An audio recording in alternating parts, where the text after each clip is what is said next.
This episode is brought to you by BattleBards, premier tabletop audio for your campaigns. Use the coupon codes GMJ1, 2, or 3 to get free bonus tracks with your first order at battlebards.com.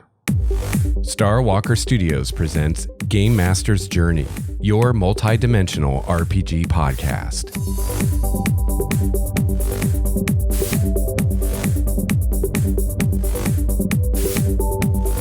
Hello, gamer! Greetings, fellow GM and or player. Welcome to episode 104 of Game Master's Journey, your multi-dimensional RPG podcast. I'm your host, Lex Starwalker, and I'm transmitting to you today from the Obsidian Monolith somewhere outside time and space. I have got another great episode for you today. This is part 2 in my series of episodes about the Cleric in D&D, trying to show some love to the Cleric. Last week, I observed that it seems like not a lot of people play Clerics in my games. This is still true in 5th edition, even though I think the Cleric has been improved immensely compared to 3.5 and 3.75. I mean Pathfinder. I asked for your feedback, and once again, you've responded with some great comments and ideas. I'll get into some of that feedback, and I'll start looking at what we can do to address this problem. So grab yourself a cold one, sit back, and relax. It's time to roll for initiative.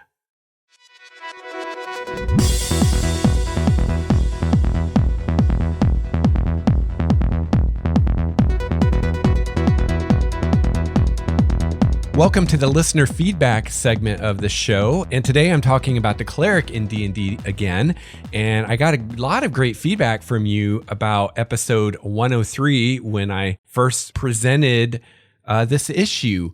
So if you're new to the show, you might want to, at the very least, go back and listen to episode 103 first, so you kind of have the context for our discussion today. So it looks like I am not the only one making these observations, which is that not many players seem to want to play clerics in our games. I've heard from quite a few GMs who, like myself, rarely see players play a cleric, and when they do, it's oftentimes more out of this perception of we need a cleric or a healer in the party than because that player really wanted to play a cleric.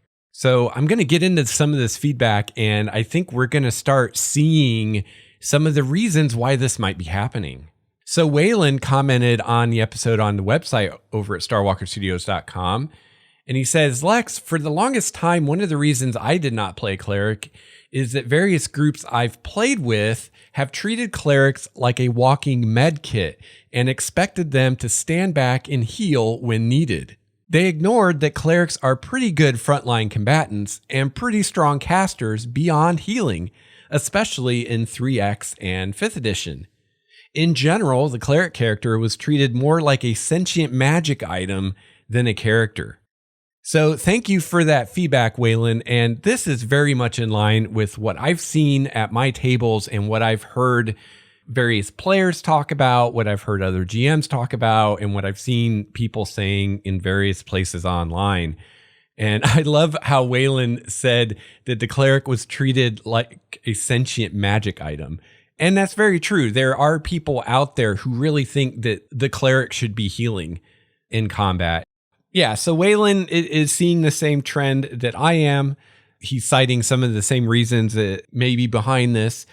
But not everyone is seeing this in their games. I heard from Carlin Kendrick on Google+, who said, I've been met with the opposite occurrence, with people playing Cleric to have adequate fighting ability and healing all wrapped up in a holy burrito. Clerics are holy burritos. I love that. That's awesome, Carlin. That cracks me up. The holy burrito. In fact, I might just have to title this episode after that. That's so great. All right, so getting back on track here. Sorry, I got derailed by the holy burrito. So not everybody is seeing this. So Carlin's saying that I think Carlin's a he. Sorry if not, is seeing more people playing clerics because Carlin's players have realized, hey, clerics are pretty awesome. They're really good fighters. and they've got healing. And clerics also have great buffing and debuffing spells, which is to say they have spells that can improve the effectiveness of themselves and other people in their party, and spells that can hinder the opposition. And also, I would say if you're playing a cleric and you're casting combat buffs, look at the other people in your party and consider, is casting the spell on myself the best thing I can do? Because, if you're casting something that's going to improve your damage, for instance, it might be better to cast that on the fighter or the barbarian or the paladin instead of casting it on yourself. This is something that kind of came out in these discussions from the feedback. I think that part of maybe what turns some people off to cleric, at least, is it does tend to be more of a support class. You have a lot of support abilities, which healing is a kind of support, but also, those spells to improve your party's defenses and reduce the enemy's defenses and stuff like that. And not everybody gets into that, because some people want all the glory for themselves and they want to go in and on their turn do the most damage and stuff. And if that's you, then cleric is not the class for you, because cleric, like the bard, really shines when you're spreading your love to the other player characters and helping them do what they do really well, even better. So as a cleric, you can help the fighter be a better fighter. You can help the rogue be a better rogue, things like that. So again, based on the feedback I've seen, it seems that a lot of us are seeing this trend of not a lot of players playing clerics, but it is not universal. Not everybody sees this trend, and some people even see the opposite. So this whole discussion may be more or less relevant to you and your particular group, depending where you're all at. Now, my tier 6 patron, Mr. Steve Strickland, isn't the only one out there who doesn't play clerics because they're an armor-wearing class, which surprised me because he's the first one I ever heard say that. Christopher Ruthenbeck from the Sharkbone podcast, who's been on the show before, wrote in on Google Plus and said, "I don't play cleric because of bards. The heavy armor of clerics just doesn't do it for me. I want lightly armored healers with a smattering of offensive spells. And for me, bards are close enough to that for my taste." So there you go. There's another reason that at least some people don't play clerics.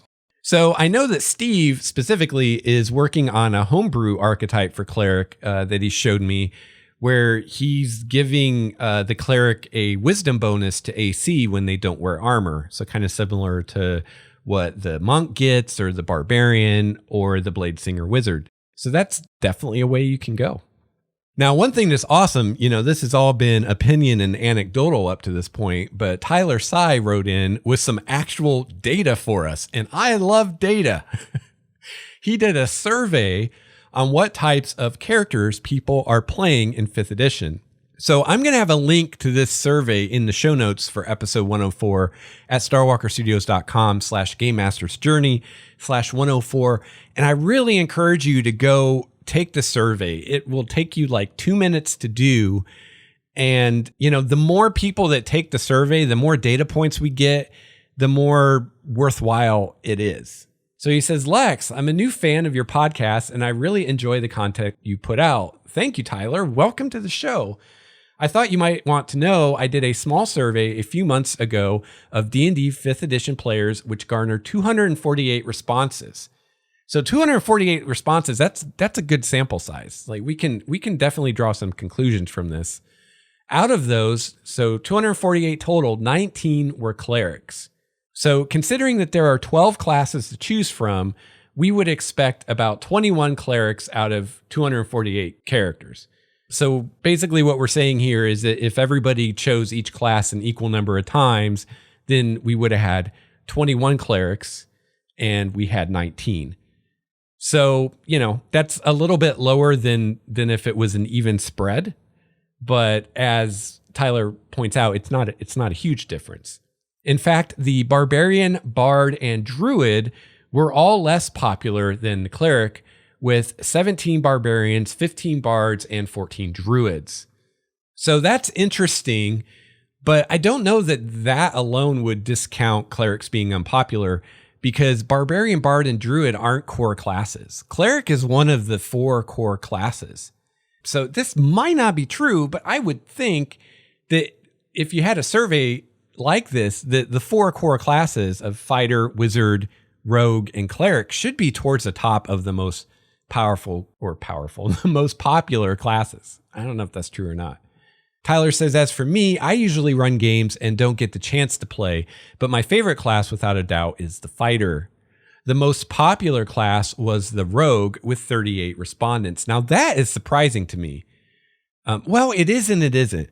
It is not surprising to me because I know a lot of people love rogues in all types of game, not just D&D and not just tabletop RPGs. But it is surprising because I hear some people complain about the rogue and they don't think the rogue is good enough, but people never think the rogue is good enough. Tyler says, this is definitely in line with my experience with D&D and RPGs as a whole, which is to say that rogues are the most popular. The next most popular classes were Warlock and Fighter. So we have Rogue and Fighter, 2 of the core 4 are among the most popular classes. So we had 32 Warlocks and 29 Fighters. Hope this helps, Tyler. Yeah, thank you so much, Tyler. That definitely helps. Opinions and anecdotes can only take you so far, which is to say not very far at all. You know, to really come to real conclusions, you need hard data.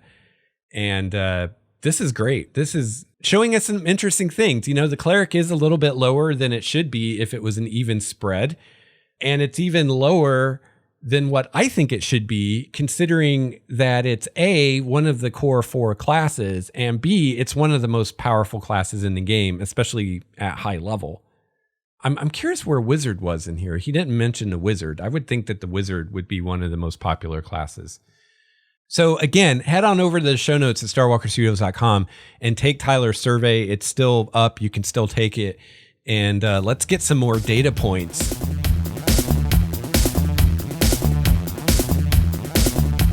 One of the things that keeps this show going is the patrons of Starwalker Studios, and I really appreciate my patrons, and I want to thank all the patrons of the show. I really appreciate it, and I especially want to thank my Tier 6 patron, Mr. Steve Strickland. Yeah.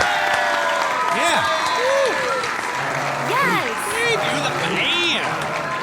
Yes. So thank you very much, Steve. I really appreciate your patronage, sir. And you can check out my Patreon page at patreon.com/Starwalker Studios. And in addition to supporting the show and giving a little back, you can also get some cool perks like access to a special podcast I do every month just for the patrons and game material that I come up with for currently D&D that I put up for the patrons and other goodies too. Also, I want to let you know I have exciting news today. Game Master's Journey is teaming up with Battle Bards. So if you haven't heard of Battle Bards, they provide premium audio for use in your RPG games. Awesome stuff. Not only can you get appropriate background music for your games, you can also get soundscapes, sound effects, NPC character scripts, and monster soundscapes. Oh yeah. Battle Bards also includes a built-in soundboard and mixer on their website, so you can make your own mixes of sounds and have them ready to go so you don't have to fuck with it when you're running the game. You just hit play. So head on over to battlebards.com and use one of Game Master's Journey's coupon codes and get some free bonus tracks with your first order. You can use the code GMJ1 on your $10 or $25 package for one bonus track. You can use the code GMJ2 on your $50 or $100 package and get 2 bonus tracks. Or you can use the code GMJ3 on a $150 or $300 package and get 3 bonus tracks. And my understanding is you can use each of those codes only once, but you can use all 3 of them. So you could swing that somehow, I think, and use all 3 if you really wanted to go nuts with the Battle Bard stuff. So they've got really great stuff, and I, for one, am a huge fan of using sound effects and whatnot in my games and music. When I play around the table at home, man, I always love to have some good background music. And an excellent point they make on their site is, a lot of us will use stuff like the Lord of the Rings soundtrack or the Game of Thrones soundtrack, and that's fine and that works. But the problem with that can be if your players recognize the music, it can kick them out of the game. right? You start thinking about Cersei Lannister or Bilbo Baggins instead of, the world that you're in. And that can kick you out just as bad as someone starts talking about the new Avengers movie during your game.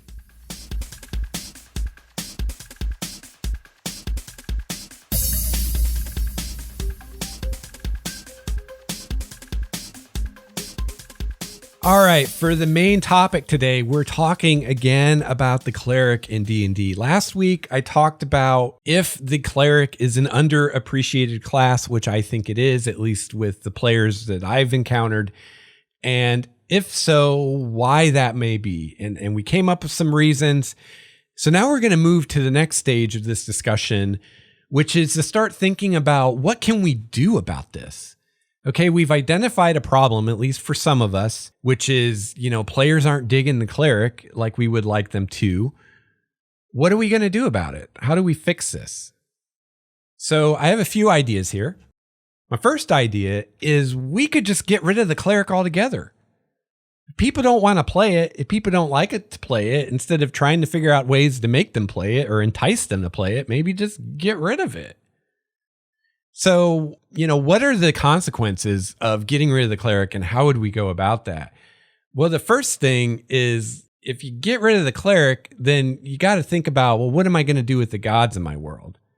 Well, depending on what world you're running, let's assume you're running in a homebrew world. Maybe you don't have gods. Maybe there are no gods in your world. That'd be pretty cool. Or maybe there are religions in the world, right? But there's no such thing as gods. So you could still have religions in your world. You could still have people that believe in various gods, but it's just superstition and beliefs. There's nothing to it. They're not even as real as magic, which is a real thing because you've got wizards and bards and all that, but the gods don't exist. So that's one way you could go.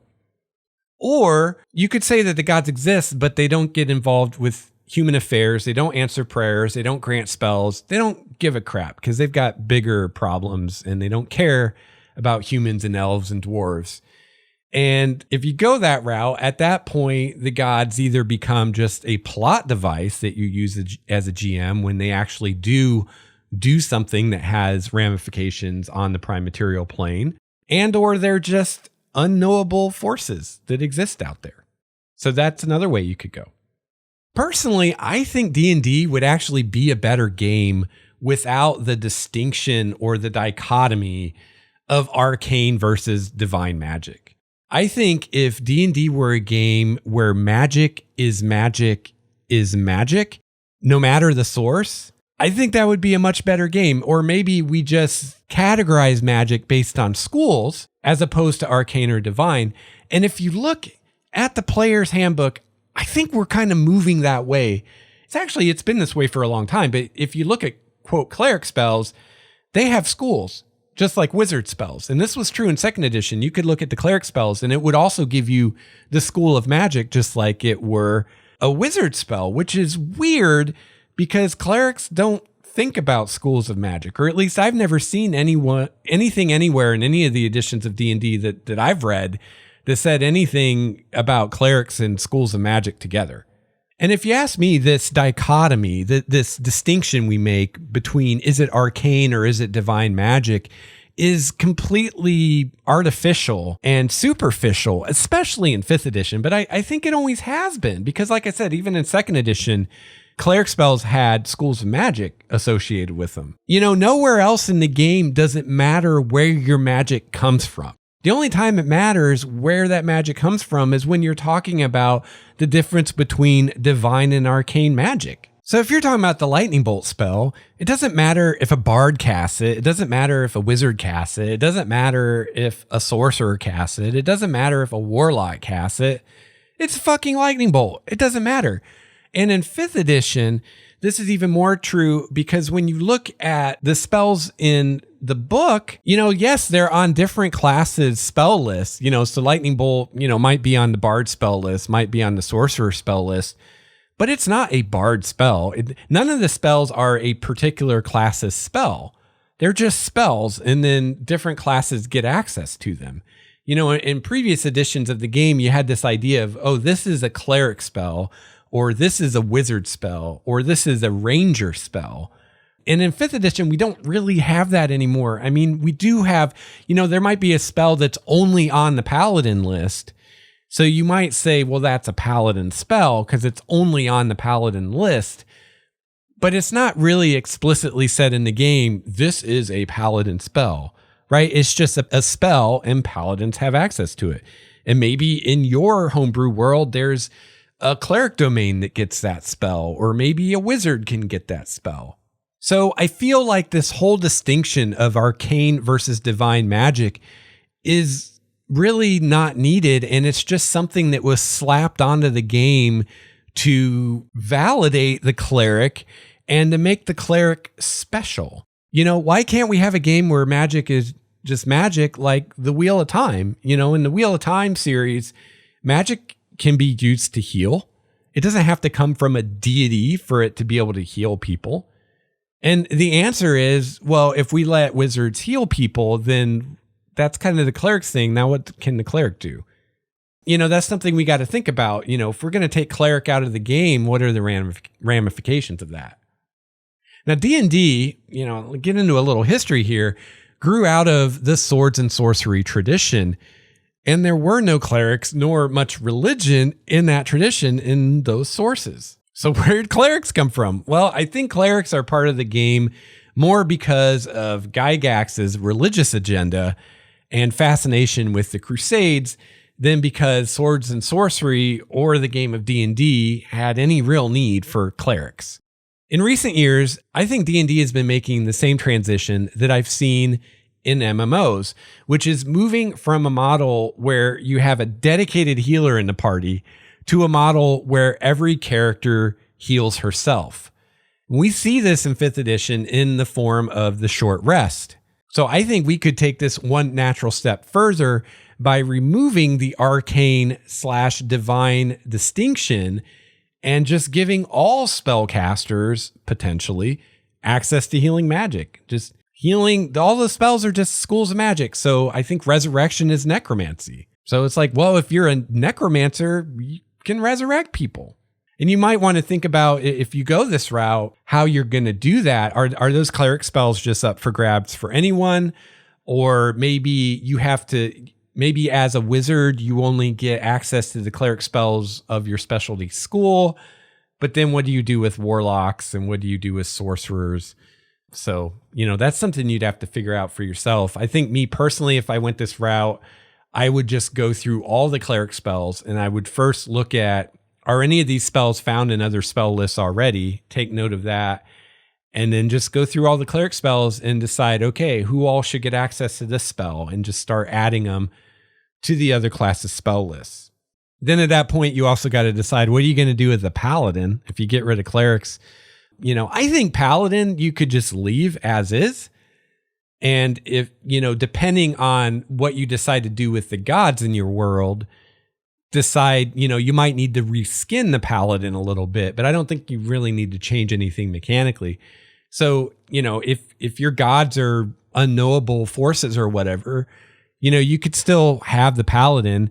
The paladin doesn't really have direct interaction with their deity to the level of the cleric. At least I don't think they do. I don't know. Maybe they get some spells like contact other plane or whatever.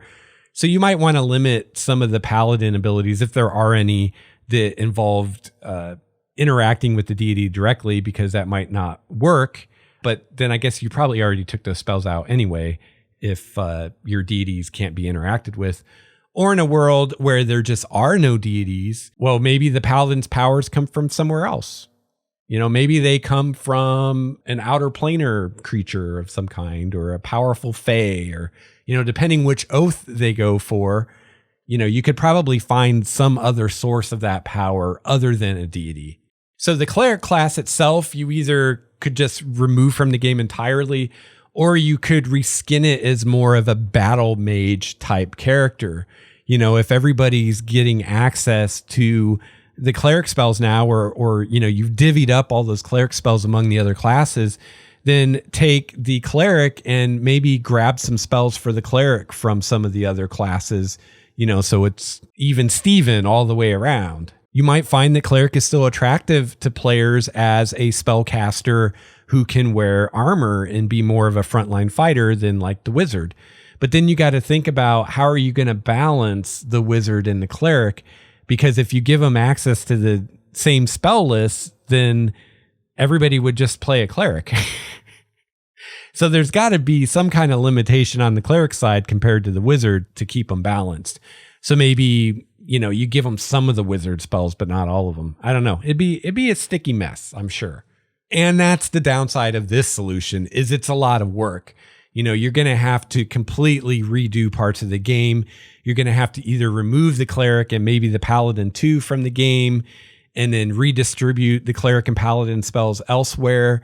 Or you're going to have to, change the cleric and maybe the paladin too, and then, worry about balancing and all of that stuff. So huge can of worms for sure. Now, this is something I could do with Primordia, and it's something I may yet do in the future because I do think the game would be a lot more fun and a lot simpler to understand for new players if we got rid of this artificial arcane divine dichotomy and we just made all magic the same and just different classes have access to different spells, and it's as simple as that. And the wizard can get some healing spells and everybody can have some healing spells. And then we could have every character, at least every character that's got any kind of spell casting ability, has the potential to heal themselves in some way. And your fighter has second wind, so he can do a little self-healing. Your rogue, if you go the thief route, you can use all kinds of magic items. So you could use healing items and scrolls and whatnot. So, it seems like if you went that way, you could have most classes, if not all archetypes, at least most classes have an option where you can heal yourself at least somewhat and get us further away from that, oh, we got to have a healer in the party way of thinking. So that would be really cool. I also like a more unified view of magic, like we see in the Wheel of Time, where magic is one thing. And then all your different classes and all your different archetypes represent different ways that people approach magic. But magic itself is one thing. It comes from one source. It's not, all these different things. So, a cleric and a wizard are using the same thing, magic, and they're pulling it from the same source, wherever magic comes from. They're just doing it in different ways. The other downside with doing this with Primordia is it would move even farther from my current goal of keeping everything in the player's handbook valid in the world. And if you've listened to my world building episodes and you know all about that, but for those of you that haven't, I'm trying to build my world in such a way so that if a new player comes in and they've read the player's handbook, everything they've read in the player's handbook, as far as the basic mechanical stuff, is the same. All those spells exist in my world. All the classes and races and archetypes exist in my world. Although, they might have different spins on them and whatnot, especially like the races.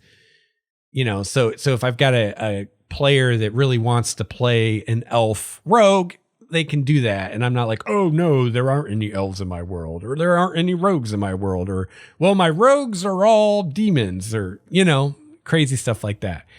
And as I develop the world more, I may completely go away from that and be like, okay, I've gotten to a point where I really need to not be limited by what's in the player's handbook anymore. And I think I'm going to get that way a little bit because I've, been thinking a lot about the races lately, and I'll probably do a world building episode on that. And I've come up with quite a few ideas of my own races, but I haven't taken that many out. And every race that I've taken out, I've replaced with something else. But, already with the races, I'm going to be saying, well, there's a couple races in the player's handbook that just aren't in my world, but here are some races you can choose instead. So already I've moved away from that goal a little bit. And, it could be as I develop the world more, I'll just scrap that goal altogether. So if that day came, then the possibility of getting rid of clerics becomes a little more attractive. But again, it would be a lot of work. So another way we could possibly address this situation is maybe come up with new, different arcane healing spells. So if we're going to keep clerics in the game, we're going to keep gods in the game, we're going to keep this dichotomy between divine and arcane magic in the game, then let's come up with some arcane healing spells. Maybe we could make them slightly less powerful than the equivalent cleric spells. So the cleric is still, or divine casters are still better healers, but arcane casters can still heal somewhat. Or we could just use the actual cleric spells, which of course would be easier than having to come up with brand new spells. Perhaps we could just give arcane casters access to the actual cure spells, restoration and cure disease and stuff like that, but not give them raise dead, resurrection, revivify, and spells like that. Again, trying to kind of keep some balance so there's still a reason to play a cleric if you're going to keep the cleric in your game. So this would give access to healing to more characters like your wizard, your sorcerer, and maybe even the warlock, as well as possibly eldritch knight fighters and arcane trickster rogues. So that would be pretty cool. I like the idea of every player character having the potential to self-heal, to get us away from one person having to be the healer and just make everybody responsible for their own characters. I like that. And clerics are still potentially appealing due to the ability to raise dead and things like that the arcane casters can't do. And they tend to be more heavily armored than the arcane casters. Also, if you have the gods being powerful and active in the world, and clerics and paladins and maybe sometimes druids are the only ones with much of a prayer being able to interact with the gods in any way or get their aid, then that can be a bonus for playing one of those classes as well. So third idea of how we can address this problem is maybe we can fix it with the setting. Let's make the gods active in the world. Cleric characters will get aid and guidance from the servants of their gods. So as a cleric, already on day one of the campaign, you have this powerful ally in your corner. Your god may not come personally to help you out or may not send an avatar to help you out, but might send a deva or a coatl or something like that. Some agent that works for them, or if it's a nature god, maybe send a unicorn to come help you out. So you have this resource that other characters don't have.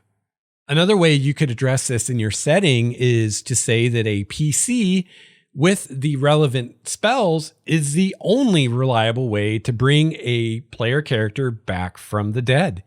And this is what I'm doing in Primordia. I'm saying it's difficult to find NPCs that have access to those spells. First of all, they're really high level spells for the most part. So you need a high level caster to be able to cast them. For the second part, most NPC religious types aren't going to have spells. Most of your priests in the churches and the temples, they're not clerics. They don't have spells. Only the special chosen of the gods get access to those spells. So even if you do find an NPC that has access to spells, is high enough level to have raise dead or resurrection. I mean, revivify isn't probably going to work if you have to go to an NPC, right? And they're willing to cast the spell for you. It's going to cost a lot of money. All of those resurrection spells have a material component that's expensive and is consumed by the spell.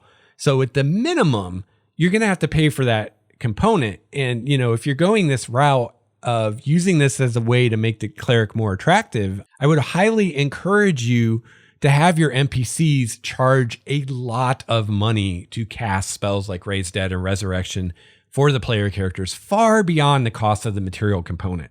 Take that material component cost and times it by 10 or even 100 or more. The way I see it, if the player characters are going to pay an NPC to resurrect someone in the party, that should take a significant chunk out of the total party treasure, like more than 10%, like maybe a quarter or a third of their accumulated wealth is what it costs to raise one of the PCs from the dead. Because, you want death to have consequences, right? And you want the fact that the players don't have someone in the party that can raise dead have consequences. And that consequence is a shit ton of money. I would limit the number of NPCs that can cast those spells. I would limit access to those NPCs. They're not going to do it for just anybody. They have to know you. They have to respect you.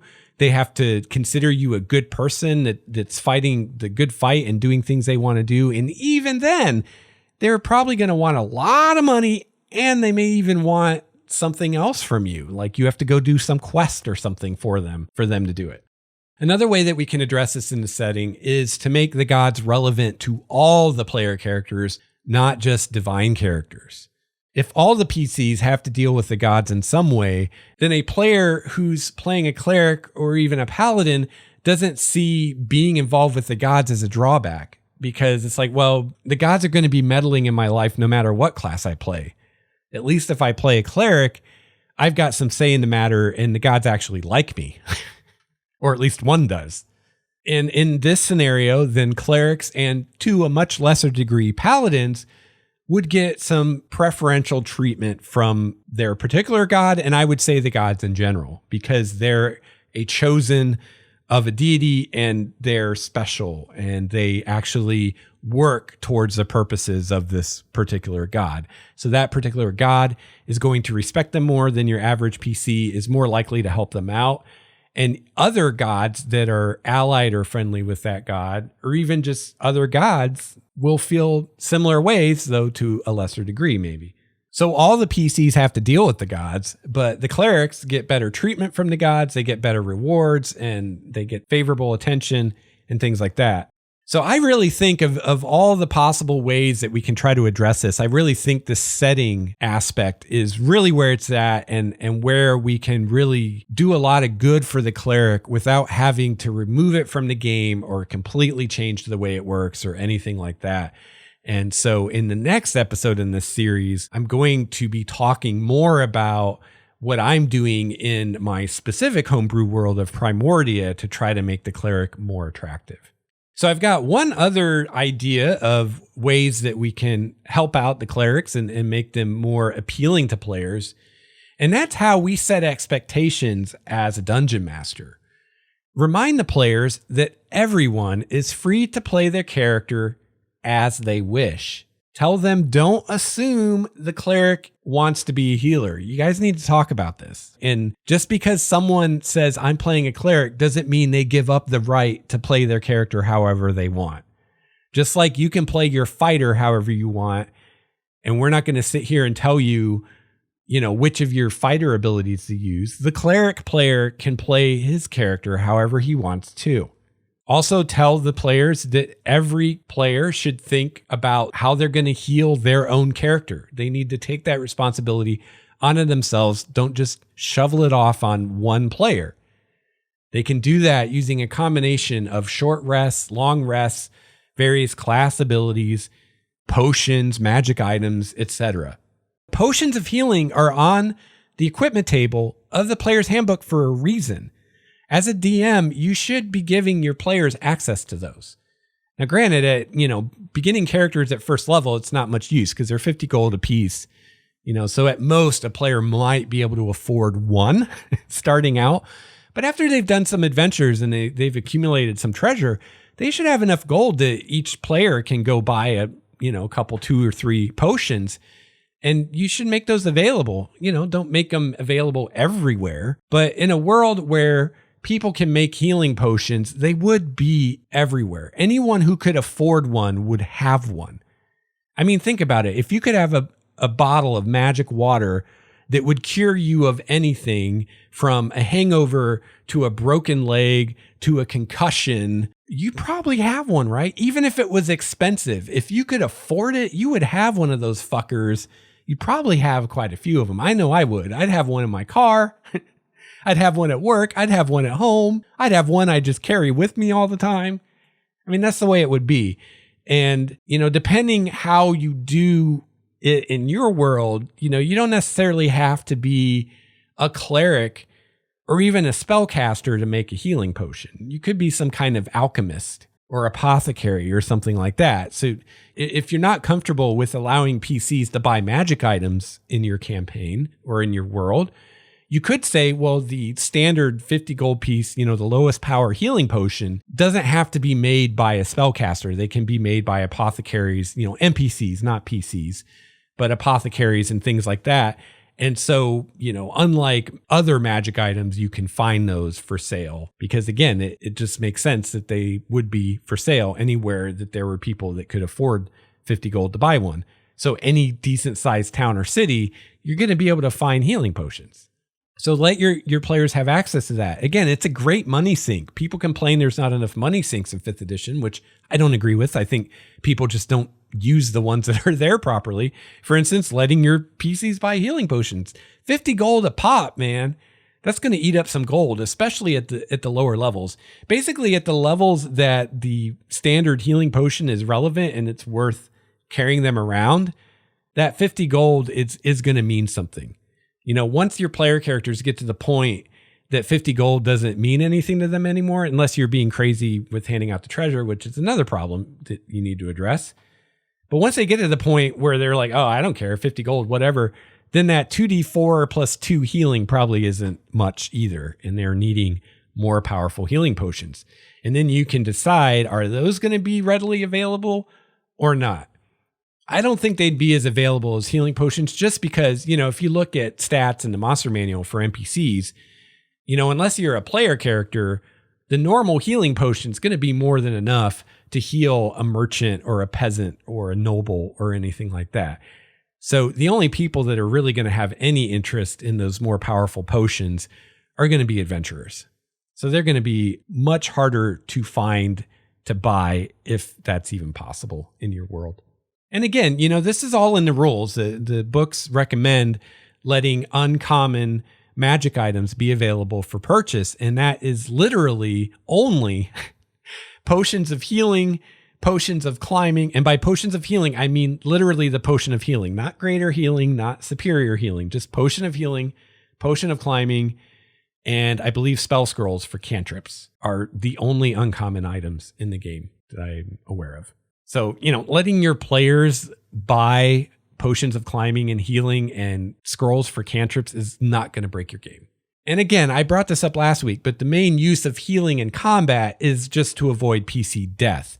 And this can be accomplished by any PC with a medicine check and or a healer's kit. So remind your players of that too. This is great stuff to talk about in session 0. So there you go. There are the 4 ideas I came up with of how we can address this in our games. We can either get rid of the cleric altogether. We can come up with arcane healing spells that arcane classes can use.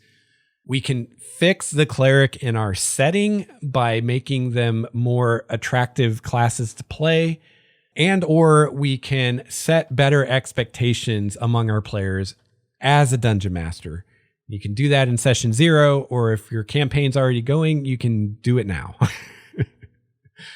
So again, of these, definitely setting expectations as a DM is something that you always want to do. That's something we can always do better. I know I can always do it better. So that's something we should do regardless. And getting rid of the cleric altogether, it's a huge can of worms. It's a lot of work. It's going to ripple through the entire game. And, I'm not super happy with coming up with arcane healing spells just because I feel like that's putting a patch on it. That's addressing the symptom. It's not addressing the cause. And I don't know. I think that's going to mess with balance too, because then you risk making your sorcerers and your wizards too awesome compared to the cleric. So of these, other than setting expectations as a DM, which I definitely want to do and always improve on that, the thing I'm really focused in on here is addressing it through the setting. So that's what I'm going to talk about next week in episode 105. It's going to be a world building episode. I'm going to talk about Primordia, and specifically, I'm going to talk about what I'm doing in Primordia to try to make clerics more awesome. And, if I run a game and every player or nearly every player wants to play a cleric, then I think I've done something right. And hopefully I haven't gone too far and made the cleric overpowerful. But again, I'm looking at things to do in the setting. These are more story things as opposed to fixing mechanics or adding abilities to the cleric. So hopefully we won't run into the problem of now the cleric is OP.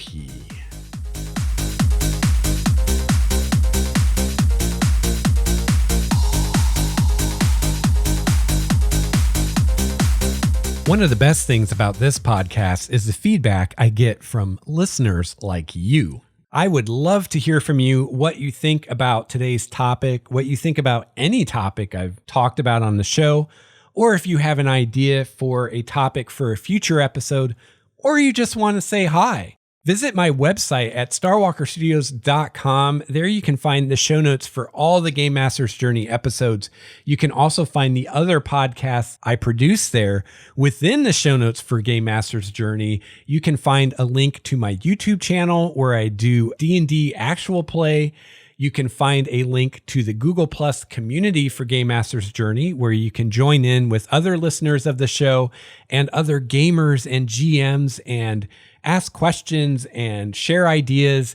Awesome stuff. Awesome stuff. I love the Google Plus community for Game Master's Journey. Great people on there. You can also find a link to my Patreon page if you'd like to learn more about becoming a patron. Also, at the bottom of the show notes, there are all kinds of ways that you can help support the show. Some of them won't even cost you anything. You can also follow me on Twitter at Lex Starwalker. You can follow me on Google Plus Lex Starwalker. And you can email me directly at gamemastersjourney@gmail.com.